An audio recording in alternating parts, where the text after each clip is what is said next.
Hello friends, how are you? I'm Ashok. Welcome in my channel. Friends, today I tell you something very important about how to speak and when to. Okay, so this chapter is very important to us. We have a mouth, so it's not mean that we can speak continuously. We can speak to anyone continuously without any stopping. Okay, so about all this we'll get some points in this chapter, in this video. Okay, so let's move our today's video. Friends, if you are new watcher here, then please subscribe this channel. It's my very heartily request. Okay, so you can get my latest videos. Let's move our today's video.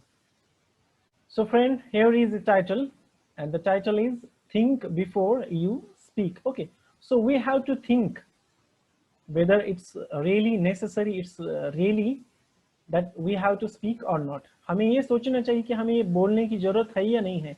So before that we have to think. Now let's see. Man was meant to listen more and talk less. अब क्या है, हम जो पूरे main हैं, तो उन्होंने क्या करना चाहिए कि हमने सुनना चाहिए ज़्यादा से ज़्यादा, listen more and talk less, और कम बोलना चाहिए. ऐसा क्यों?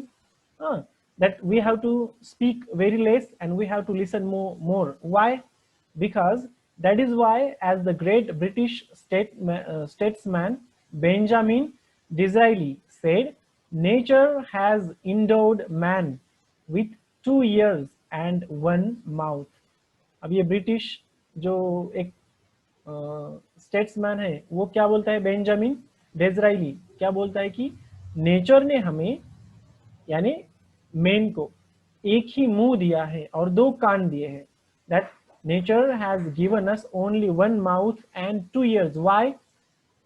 क्यों दिए हैं? क्योंकि if a man was mean to talk more and listen less, he would have to mouths and only 2 ears.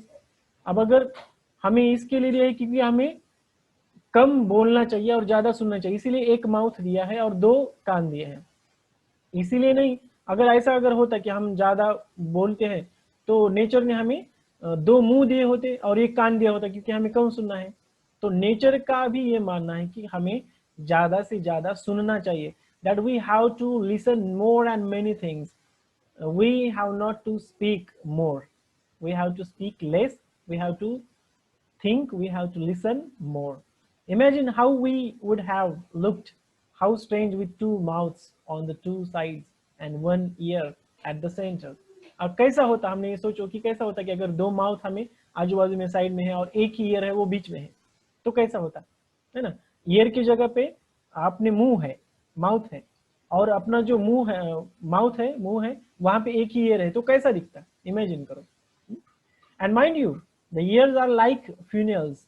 अब ये जो ईयर होते हैं वो कैसे फ्यूनल की तरह होते हैं, कैसे? Open all the time. Ear पूरे टाइम पे ये ओपन रहते हैं.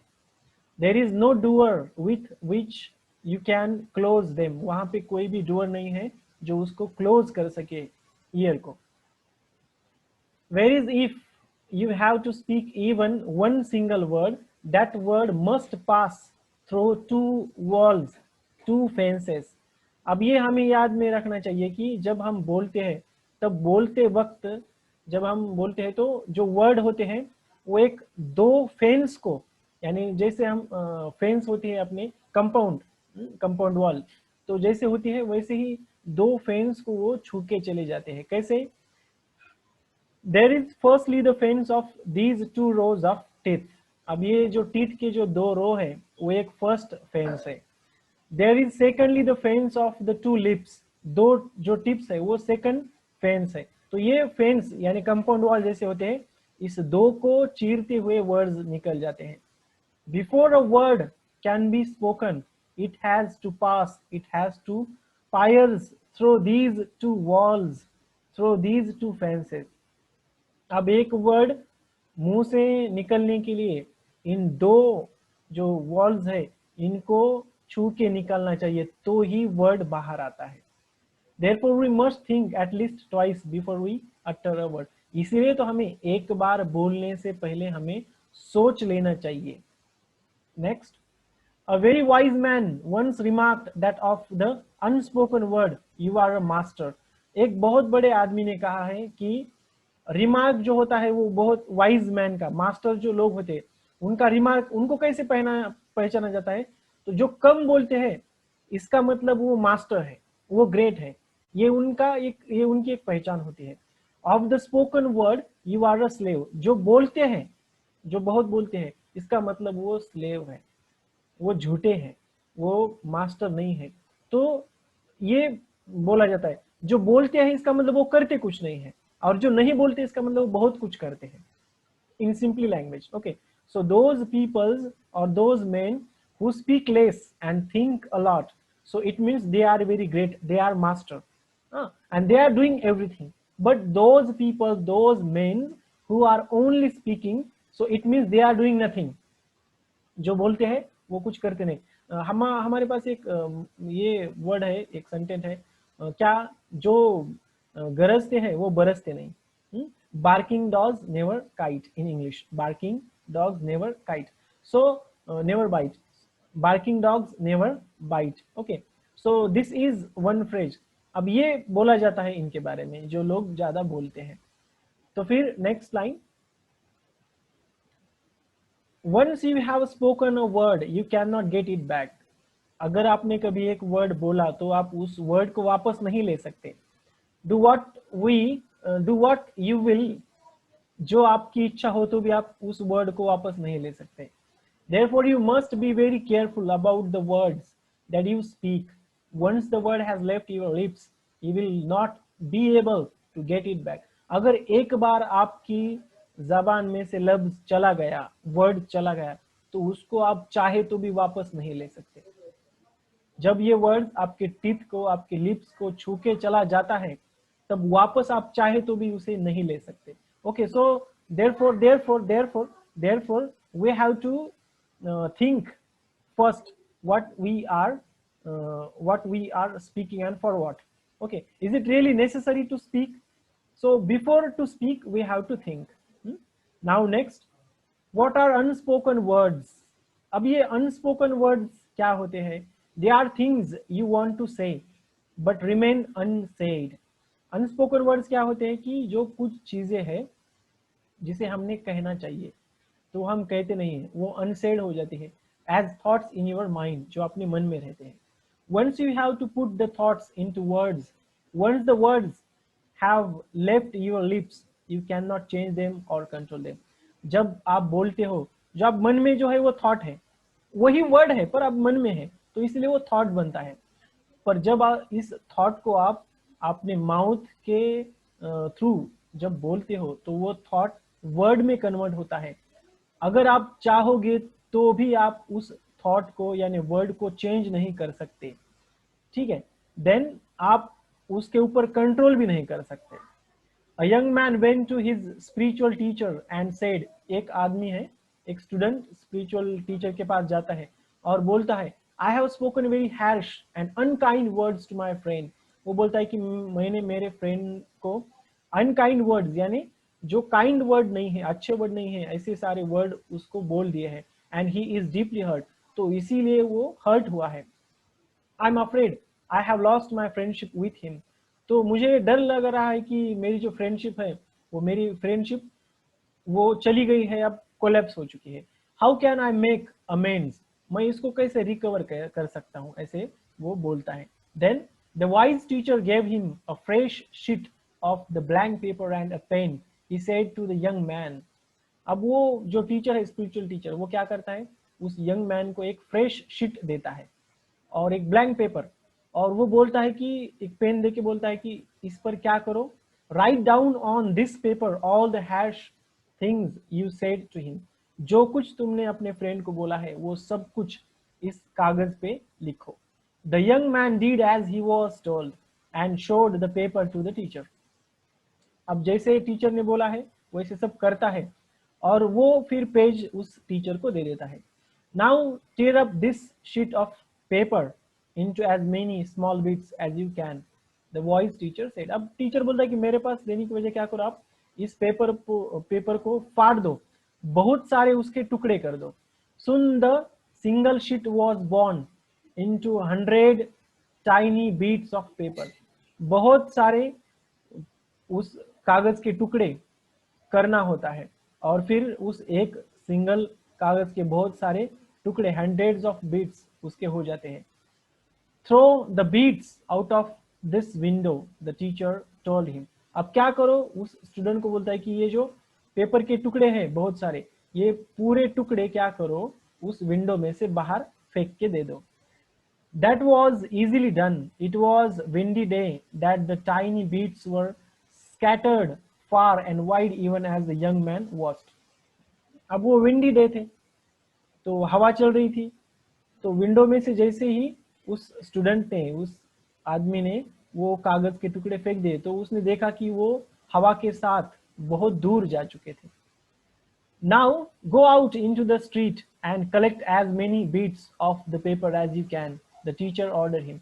अब वो जो स्पिरिचुअल टीचर है उसने उस आदमी को कहा है कि आप क्या करो, बाहर जाओ रूम में से और बाहर जाओ, उस गली में जो वो टुकड़े पड़े हैं कागज के, उन टुकड़ों को वापस ले आओ, जितना हो सके उतना वापस लेके आओ. वो टीचर ऑर्डर करता है. The young man was taken aback, but that will be difficult, he stem. अब वो बोलता है ये तो बहुत डिफिकल्ट है. It will be difficult Indeed but do give it a try, the teacher suggested. हाँ ये डिफिकल्ट है पर क्या करो, ये जाके आप करके देखो. The young man went out. He returned half an hour later, exhausted. He had not been able to get hold of a single torn bead from the paper he had torn up just a while earlier. अब वो young man बाहर जाता है, तो बाहर जाने के बाद वो देखता है कि उस कॉलोनी में, उस स्ट्रीट में बहुत सारे टुकड़े किधर भी गिर गए हैं, उसको एक भी मिलता नहीं. अब वो वापस आ जाता है, एक नाराज होके, सैड होके. वापस आने के बाद वहां पे वो रुकता है और एक भी सिंगल पीस उसके हाथ में नहीं होता. जो उसने पहले फाड़ दिया था उसके हाथ में बहुत सारे थे, तो अब एक भी उसके हाथ में नहीं है. This is what happens with the spoken word. अब वो टीचर बोलता है कि यही जो होता है वो स्पोकन वर्ड्स के साथ होता है. जब बोलते हो हम तो वर्ड हवा में बिखर जाते हैं, वो वापस हम उसको ला नहीं सकते. टीचर बोलता है once you have spoken the words aloud, it is very difficult to take them back. Therefore learn to think before you speak in anger. तो क्रोध से बोलने से पहले हमें सोचना चाहिए, क्योंकि ये वर्ड अगर बाहर निकले मुंह में से, टीथ को, लिप्स को चीरते हुए अगर बाहर निकले तो हम उसको अंदर, यानी उसको चेंज नहीं कर सकते, कंट्रोल नहीं कर सकते, वापस भी नहीं ले सकते. तो अगर हम जब क्रोध में होते हैं तब हमें सोचना चाहिए कुछ बोलने से पहले. Then here is one suggestion story. Socrates was one of the wisest men of the ancient world. Many were the youths whose lives he influenced for the better. अब वहाँ पे एक जगह है, एंशिएंट जगह, और उस एंशिएंट वर्ल्ड में सोक्रेटस है. इसका बहुत प्रभाव है कुछ यूथ्स के ऊपर, जो यंग है उसके ऊपर बहुत प्रभाव है, इन्फ्लुएंस है. Socrates counseled his disciples to keep their mouths shut and speak only when absolutely necessary. अब ये सोक्रेटस है, वो उसके डिसाइपल्स को, यानी उसके स्टूडेंट्स को बोलता है हर वक्त कि आपके जो माउथ है उनको क्या करो, शट करो, बंद रखा करो, और तभी बोलो जब नीड हो, नेसेसरी हो, गरज हो तब. अ वाइज वन, तभी बोलो जब नीड हो. Oh wise one, how many we know when it is right to speak. Oh wise one, how many we know when it is right to speak, they asked him. अब एक बोलता है, जो अच्छा स्टूडेंट है, उसका disciple है, वो बोलता है कि हमें ये कैसा मालूम होगा कि हमें कब बोलना चाहिए, सही बोलना चाहिए, कैसे मालूम होगा. Open your mouths to speak only after you have asked yourself 3 questions and received an affirmative answer to each of the 3, replied Socrates.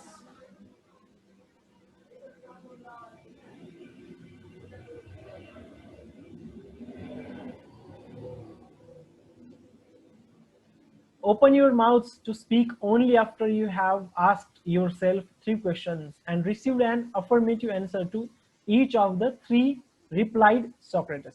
अब Socrates बोलता है कि तभी बोलो जब जरूरत हो, तो वो लोग बोलते हैं कि अब कैसे ये तय करें, तो वो बोलता है कि थोड़ा सोचो बोलने से पहले, और 3 क्वेश्चंस आपके मन में खुद से पूछो। वो 3 क्वेश्चंस क्या है? What are the 3 questions? The first question we must ask ourselves before we speak is it true? तो हमने खुद को ये बोलना चाहिए, पूछना चाहिए क्वेश्चन हमें बोलने से पहले कि ये सही है क्या? If we are not sure about the veracity of what we are saying, it is better than we do not utter a word. When we utter words carelessly, we ourselves become transmitters of untruth. अगर ये सही नहीं है तो हम बोले क्यों? तो सही हो तो ही हमें बोलना चाहिए। The second question to ask is it pleasant? ये enjoyable है? किसी को आनंद देगा जब हम बोलेंगे? Many are the empty remarks and vain statements that people make in idleness to hurt others. It is better than these unpleasant words remain unspoken. ये बहुत ऐसे लोग होते हैं जो क्या करते हैं, बोलते हैं तो दूसरों को दुख देते हैं। तो दूसरों को दुख देने से अच्छा है कि हम अपने मन में ही वो शब्द रखें ताकि हम ना बोले, ये तो अच्छा है। Third question according to the Socrates is it useful? ये जरूरी है, अच्छा है। Is our statement going to benefit the listener? ये लिसनर को बेनिफिट होगा? Will our words bring comfort to someone? Are we likely to help someone with what we say? Only in that case should we go ahead and speak. अब हमने सोचना चाहिए कि अगर इन तीनों सवाल के जवाब अच्छे हैं हमारे लिए तो हमें बोलना चाहिए। कौन से सवाल? अगर ये सच है, हम जो बोल रहे हैं वो सच है, तो हमें बोलना चाहिए। दूसरा ये क्वेश्चन है कि क्या हम बोलने से दूसरों को, जो सुनने वाला है, उसको क्या हम जॉय दे सकते हैं, प्रेजेंट कर सकते हैं, हैप्पी रख सकते हैं? तो हमें बोलना चाहिए। अगर नहीं रख सकते, हम उसको सैड कर देंगे इस वर्ड से, तो हमें नहीं बोलना चाहिए।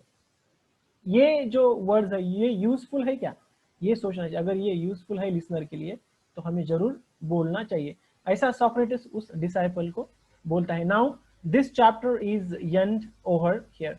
सो what we learn from this chapter, we learn whenever we want speak, so at that time we have to think before we speak. Otherwise, if there is not need to speak, then we should not have to speak. Okay, so before we what we speak, before that we have to think, and after that we have to speak. Okay, so these all things we learn from this chapter. I hope I clear my point here well.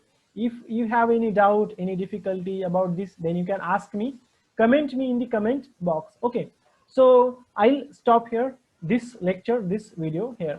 If you like this video, then please subscribe this channel, and also you share this videos, this channel to your all friends. Okay, thanks for watching this video. Have a nice time. Bye.